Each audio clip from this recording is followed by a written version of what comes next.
ជំរាបសួរថ្ងៃនេះមកធ្វើបាយមាន់ហើយណាំពីអាឡម៉ង់ចានៅនេះមិនចង់ញ៉ាំទៅទិញបានទេចង់ញ៉ាំគឺត្រូវតែធ្វើខ្លួនឯងចឹងអ្នកទាំងអស់គ្នាធ្វើបាយមាន់ហើយណាំបែបណាដែរនេះជាលើកដំបូងដែលខ្ញុំធ្វើបាយមាន់ហើយណាំចឹងមានការណែនាំអ្វីសូមណែនាំtrong commentឲ្យខ្ញុំបានដឹងផងចាអ្នកទាំងអស់គ្នាធ្វើបែបណាចឹងណានេះគឺជាគ្រឿងក្រៅសម្រាប់ដាក់ទឹកស៊ុបហើយនឹងគ្រឿងសម្រាប់យើងធ្វើទឹកត្រីបុក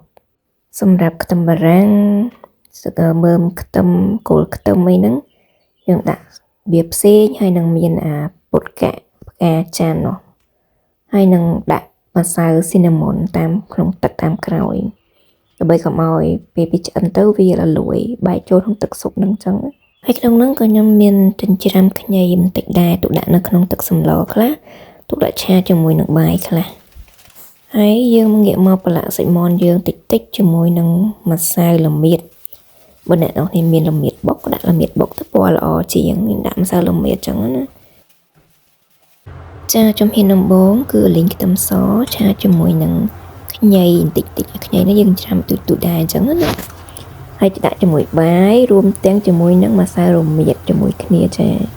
ដើម្បីអង្ករយើងវាឈ្ងុយហើយឆ្អិនពាក់កណ្ដាលចឹងទៅ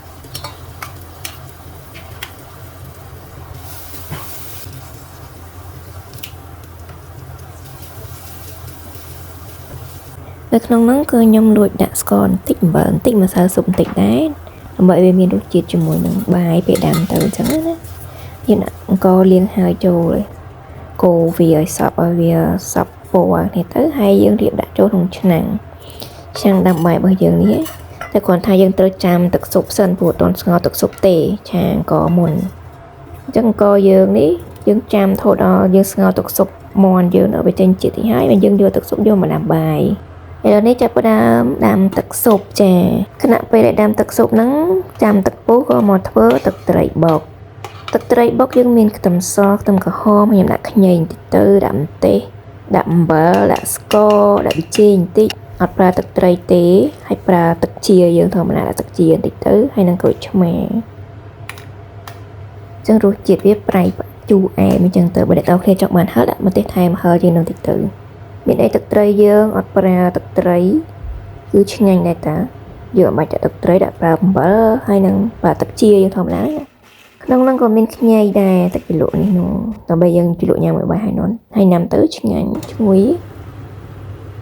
ឥឡូវនេះទឹកយើងពុះហើយអញ្ចឹងយើងត្រូវបង់បន្លែបន្លុកយើងចូលដែលយើងបានច្រកមុនហ្នឹងណាមានខ្ទឹមបារាំងមានខ្ទឹមក្រហមមានគល់ខ្ទឹមមានមើមខ្ទឹមមានពុតកាក់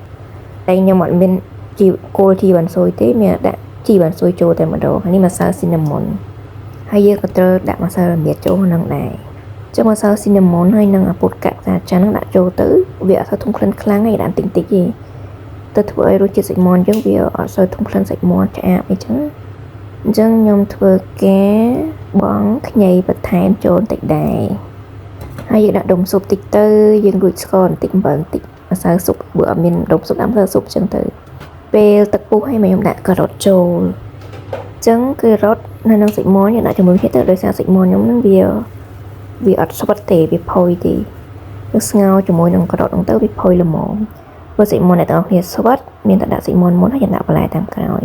ឥឡូវខ្ញុំយកទឹកស៊ុបហ្នឹងយកមកស្រូបលើអង្ករយើងឆាមុនហ្នឹងចឹងដាក់លើអង្ករតែបន្តិចបានហើយកុំដាក់ឲ្យលើសច្រើនពេកព្រោះអង្ករនោះវាឆ្អិនខ្លះហើយដាក់ទឹកច្រើនពេកទៅជាបាយជ្រាយដាក់ទឹកមកល្មមលើអង្ករបន្តិចទៅពេលឆ្អិនទៅបាយយើងល្មមឆ្ងាញ់អត់ស្រួយពេកហើយក៏មិនជ្រាយពេកនេះដល់ពេលemស្រង់ថងចេញអញ្ចឹងណាព្រោះសាច់មាន់យើងឆ្អិនហើយព្រោះសាច់មាន់អត់ត្រូវការម្ងាស់ច្រើនទេសាច់មាន់ខ្ញុំសាច់មាន់ផុយហ្នឹងហើយបើនិយាយពីខ្លាញ់វិញមាន់នេះគឺថាអូខ្លាញ់ដល់កហើយចាមាន់ស្រុកអាឡម៉ង់នេះធាត់ល្អណាស់ងាកមកមើលបាយយើងវិញបាយយើងគឺដាក់ទឹកតែបន្តិចប៉ុណ្ណឹងគឺថាល្មមឆ្ងាញ់តែម្ដងអត់ស្រួយពេកហើយក៏មិនជ្រាយពេកដែរពណ៌ឡើងល្អចឹងទឹកស៊ុបយើងក៏ឆ្អិនបាយយើងក៏ឆ្អិនយើងចាប់ដាក់ចានរៀបម៉ូតឆ្នៃប្រឌិតតិចទៅឲ្យវាគួរឲ្យឆ្ងាញ់មើលទៅ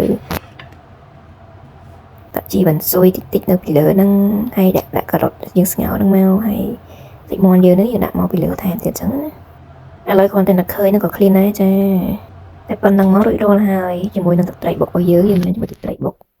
ទឹកត្រីបុកទឹកអំបិលបុកចាអរគុណអ្នកទាំងអស់គ្នាជួយ like follow comment share